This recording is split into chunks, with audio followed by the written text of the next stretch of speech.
नमस्कार दोस्तों, स्वागत है आपका एक बार फिर से हमारे YouTube चैनल पर। आइए बात करते हैं इम्पोर्टेंट जीके क्वेश्चन की। जल्दी से शुरू करेंगे। हमारा आज का क्वेश्चन है, fundamental rights have been taken from constitution of which country. मौलिक अधिकारों को किस देश के संविधान से लिया गया है। ऑप्शन देखो, कनाडा, फ्रांस, जर्मनी और अमेरिका। तो इसका सही आंसर होगा अमेरिका, ऑप्शन नंबर डी। ठीक, आगे बढ़ते हैं। सात बहनें नाम से कौन प्रसिद्ध है। Seven sisters. ऑप्शंस, पूर्वोत्तर के राज्य, इनके पूर्व में जो राज्य हैं वो, उत्तर भारत की नदियाँ, मध्य हिमालय की चोटियाँ या फिर उपरोक्त सभी। तो देखो, जो पूर्व के राज्य हैं हमारे, उनको बोलते हैं सेवन सिस्टर्स। ठीक है, आगे बढ़ते हैं। पठार से क्या अभिप्राय है। बट इज प्लेट्यू, प्लेट्यू क्या होता है। तो इस तरह से हमारे पास ज़मीन से ऊपर उठा हुआ समतल भाग क्या कहलाता है, प्लेट्यू कहलाता है। देखो ऑप्शंस, पहाड़ों से आवृत ज़मीन, बर्फ़ आच्छादित ज़मीन यानी कि जहाँ पे बर्फ़ होती है वो वाली ज़मीन, ऊंचे धरातल वाली ज़मीन का चौड़ा विस्तार, ऊंचा धरातल और ऊपर से क्या है, चौड़ा विस्तार है, या फिर इनमें से कोई नहीं। तो ऑप्शन नंबर सी जो है यहाँ पे बिल्कुल सही हो जाएगा, ऊंचे धरातल वाली ज़मीन का चौड़ा विस्तार। आगे देखते हैं, आगे है, भारत की स्वतंत्रता के समय ब्रिटेन का प्रधानमंत्री कौन था। Who was the prime minister of Britain at the time of India independence. Option देखो, Clement Attlee, Winston Churchill, James Bolt या फिर रेडक्लिफ। इसका सही आंसर होगा option A, Clement Attlee. Important question है, ध्यान में बात रखनी है। आगे बढ़ते हैं। पंचम वेद किस ग्रंथ को कहा जाता है। Which book is called fifth Veda. पांचवा वेद किसको कहा जाता है। ऑप्शन देखो, भरत मुनि कृत्य नाट्यशास्त्र, भरत मुनि द्वारा लिखा गया नाट्यशास्त्र, महाभारत, योग वशिष्ठ या फिर ब्रह्मसूत्र। इसका सही आंसर क्या होगा, ऑप्शन बी, महाभारत। महाभारत को पांचवा वेद बोला जाता है। अब आपको बताना है कि जो हमारा महाभारत है वो किसके द्वारा लिखा गया है। आगे बढ़ते हैं। किस महाद्वीप में तीनों काल्पनिक रेखाएं कर्क रेखा, मकर रेखा और विषुवत रेखा गुजरती हैं। तो जिस तरह आपने हमारे ग्लोब में, हमारे मैप में, मानचित्र में देखा होगा कि हमारे पास रेखाएं हैं, जैसे कि कर्क रेखा हो गई, मकर रेखा हो गई, विषुवत रेखा हो गई। तो ये तीनों की तीनों रेखा एक महाद्वीप से गुजरती हैं और हमें बताना है कि वो महाद्वीप कौन सा है। ऑप्शंस देखिए, अफ्रीका, ऑस्ट्रेलिया, यूरोप या फिर एशिया। तो यहाँ पे बिल्कुल सही होगा Africa, option number A, Africa महाद्वीप। आगे है, एलईडी का पूर्ण रूप है। एलईडी की फुल फॉर्म पूछी गई है। ऑप्शंस है, light emitting diode, light emitting device, light enhancing device या फिर लाइट एनहेंसिंग डायोड। इसका आंसर होगा option number A, light emitting diode. Important है, ये क्वेश्चन भी बहुत बार पूछा जाता है। आगे देखिए, भारत में वस्तु और सेवा कर कब शुरू किया गया, यानी कि GST, goods and service tax, कब भारत में लागू किया गया। ऑप्शन देखो, 8 नवंबर 2016, 15 अगस्त 2017, 1 जुलाई 2017 या फिर 26 जुलाई 2017। इसका सही आंसर होगा ऑप्शन नंबर सी, 1 जुलाई 2017 को जीएसटी जो है वो लागू किया गया है। अब आपको ये बताना है कमेंट सेक्शन में, ये जो जीएसटी है इसको लागू किया गया, इसके लिए कौन सी कॉन्स्टिट्यूशनल अमेंडमेंट की गई थी जीएसटी के लिए। ठीक, आगे बढ़ते हैं। देखिए, भारतीय करेंसी नोटों के पिछले भाग पर कितनी भाषाएं मुद्रित होती हैं। तो जो हमारे करेंसी है, भारतीय नोट है, उसके ऊपर कितनी भाषाएं जो हैं वो मुद्रित होती हैं। ऑप्शन देखो, 12, 13, 14 या 15। How many language are printed on the back side of Indian currency notes. इसका आंसर होगा ऑप्शन नंबर डी, क्या है, 15। तो 15 भाषाएं हमारे नोटों में देखने को मिलती हैं। नेक्स्ट देखिए, मेक इन इंडिया का लोगो क्या है। मेक इन इंडिया, ऑप्शंस, बाघ, चीता, हाथी, शेर। But is the logo of make in India. Option सही रहेगा ऑप्शन नंबर डी, शेर। शेर इज करेक्ट आंसर। ठीक है, शेर। आगे बढ़ते हैं। रुपए चिन्ह की रचना किसने की। जो रुपए का जो चिन्ह है, इस तरह से आपने देखा होगा रुपए का चिन्ह होता है, इसकी रचना किसने की थी। ऑप्शन देखो, अमर्त्य सेन, उदय कुमार, जेम्स विलियम या फिर आर जगमोहन। तो इसका सही आंसर होगा option number B, Uday Kumar. Uday Kumar ने रुपए के चिन्ह की रचना की थी। आगे देखो, आगे है हमारे पास क्वेश्चन, आशा की धातु, मेटल ऑफ होप, किसे कहा जाता है। ऑप्शन देखो, यूरेनियम, प्लूटोनियम, थोरियम और लेड। लेड यानी कि सीसा। तो यहाँ पे सही आंसर होगा uranium, option number A uranium. अब इसके पीछे वजह क्या है, देखो यूरेनियम जो है वो न्यूक्लियर पावर प्लांट में यूज़ होता है, जहाँ से हम यूरेनियम की मदद, थोड़ा सा यूरेनियम यूज़ करके बहुत सारी ऊर्जा जो है वो उत्पादन कर सकते हैं, ऊर्जा का उत्पादन हो सकता है। तो इसलिए अगर हमारे पास थोरियम होगा और उसका यूज़ किया जाएगा तो ऊर्जा ही ऊर्जा होगी, जिससे कि डेवलपमेंट में बहुत ज़्यादा योगदान रहेगा। आगे देखिए, हाल ही में बेटी बचाओ बेटी पढ़ाओ अभियान का नाम बदलकर क्या रख दिया गया है, तो इसका आंसर है, ये पुराना करंट अफेयर का क्वेश्चन है, बदलाव इसका सही आंसर होगा। आगे देखो, इंपॉर्टेंट क्वेश्चन, ये है इंपॉर्टेंट क्वेश्चन। आर्टिकल 368 अनुच्छेद 368 का संबंध किससे है?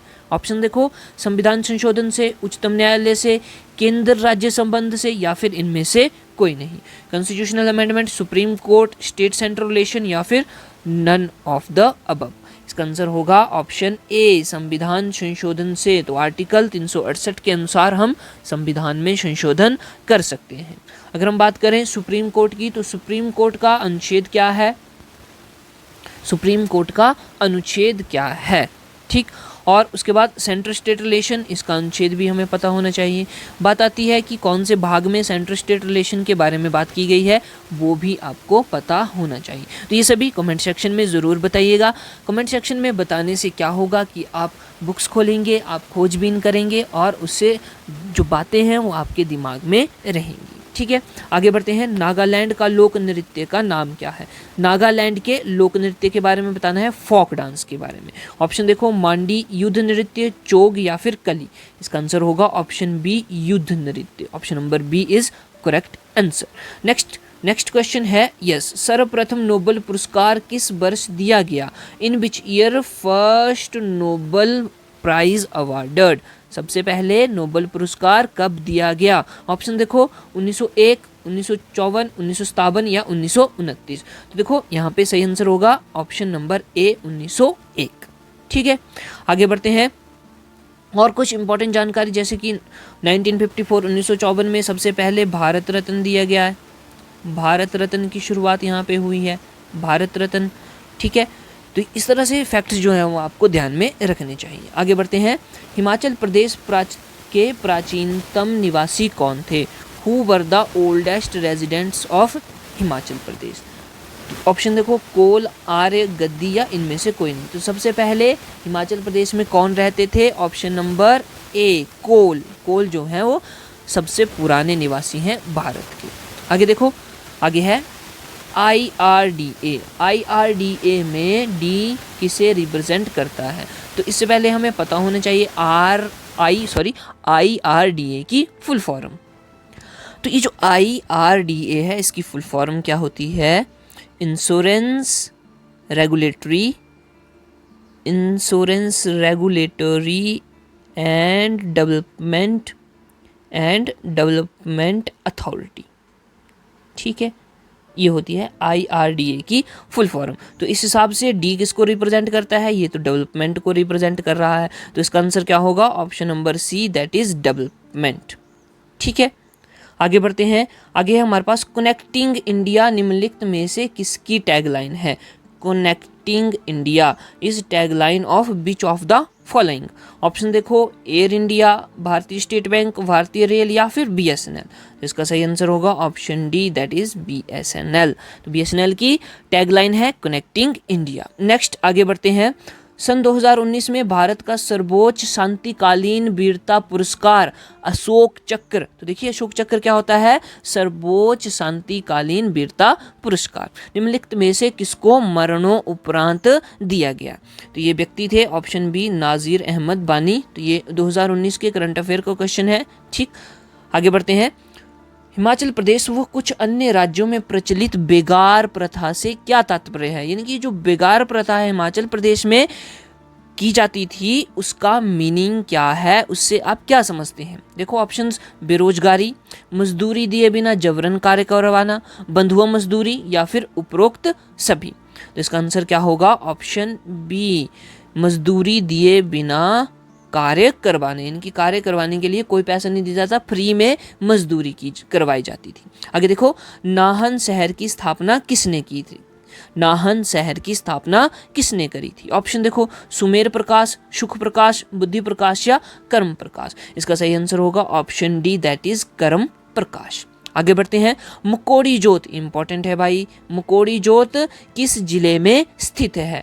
कांगड़ा, कुल्लू, चंबा, किन्नौर। तो यहाँ पे सही आंसर होगा option A, that is Kangra. Kangra में क्या है? मुकोड़ी जोत है। आगे बात करते हैं नेक्स्ट। अगला प्रश्न है, हिमाचल प्रदेश की सबसे उपजाऊ घाटी कौन सी है? Which is the most fertile valley of Himachal Pradesh? Important question है, बहुत बार पूछा जाता है। ऑप्शन देखो, कुल्लू घाटी, बलह घाटी, रावी घाटी या कांगड़ा घाटी। इसका बिल्कुल सही आंसर होगा option B, that is Balh घाटी। और ये कहाँ पे है? यह है मंडी में। मंडी की बलह घाटी सबसे उपजाऊ घाटी है हिमाचल प्रदेश में। आगे बात करते हैं, टांकरी क्या है? What is Tankri? बुनाई का तरीका, विवाह रीति, एक सिक्का या फिर एक प्रकार की लिपि। तो इसका सही आंसर होगा ऑप्शन डी, एक स्क्रिप्ट, एक प्रकार की लिपि है। और टांकरी किसकी लिपि है? ये जी पहाड़ी भाषा की लिपि है। पहाड़ी भाषा की लिपि, ठीक है। आगे देखते हैं, हाटकोटी, निचार और सराहन के बीच में क्या समानता पाई जाती है? हाटकोटी, निचार और सराहन के बीच क्या समानता पाई जाती है? यहाँ पे फलों के बगीचे हैं, चरागाह है, देवी की पूजा का स्थान या फिर शिव पूजा का स्थान। तो देखो यहाँ पे क्या होता है, देवी की पूजा की जाती है, तो ऑप्शन नंबर सी जो है वो बिल्कुल सही हो जाएगा। आगे बात करते हैं, कायांग, बाक्यांग और बगांचू किस जिले के नृत्य हैं? कायांग, बाक्यांग और बगांचू किस जिले के नृत्य हैं? ऑप्शन देखो, किन्नौर, लाहौल स्पीति, कुल्लू या फिर शिमला। तो यहाँ पे बिल्कुल सही हो जाएगा ऑप्शन ए, किन्नौर। तो ये किस जिले के नृत्य हैं? किन्नौर जिले के नृत्य। आगे बात करते हैं, कल्याण सोना, सोनालिका, RR21 ये किसकी प्रमुख फसलें हैं या कौन सी फसल की किस्में हैं? ऑप्शन देखिए, गेहूं, चावल, जौ या फिर सेब। आंसर हो जाएगा ऑप्शन ए, गेहूं। गेहूं की किस्में हैं कौन कौन सी?